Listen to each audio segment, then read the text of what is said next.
তো গাইজ এখন আমার হাতে কি ডবল স্নাইপার। আমি তো স্নাইপার চলাই, এইটা কোনোদিন অহংকার করি না। এক ফোঁটা পরিমাণ অহংকার নাই আমার, না আমার মনে এক ফোঁটা পরিমাণ অহংকার নাই। আমি এইটা কোনোদিন অহংকার করি না যে আমি পুরো প্লেয়ার। One eternity later. আরে বাপরে হিডলিস, আই হাই কি মনে করছো ভয় পাওয়া যাবো? আরে ভাই আমি তো এনিমি খুঁজে পাচ্ছি না যে আমার পুরো লেভেলের গেম প্লেটা একটু দেখাবো, মানে স্নাইপারটা চলানা একটু দেখাবো, দেখো কি করি। তো মাথার উপরে একটা হিডলিসের ম্যান নামতেছে, দেখো এর একদম বিটুকে স্টাইল, একদম এক শট ফুকুং আর এক শট, ও সেরা সেরা।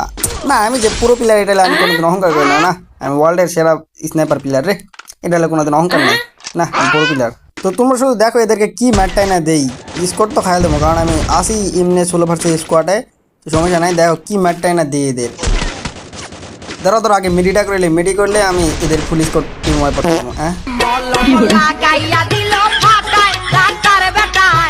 আসলে এখানে মূল কথা হচ্ছে গাইস, তোমরা তো আমাকে চ্যালেঞ্জ দাওনি, সেই জন্যই তো আমি পারলাম না। তোমরা যদি চ্যালেঞ্জ দিতা তাহলে তো মনে করো এদেরকে খাইয়ে দিতাম। তো তোমরা কি করতেছো? চ্যালেঞ্জ দাও।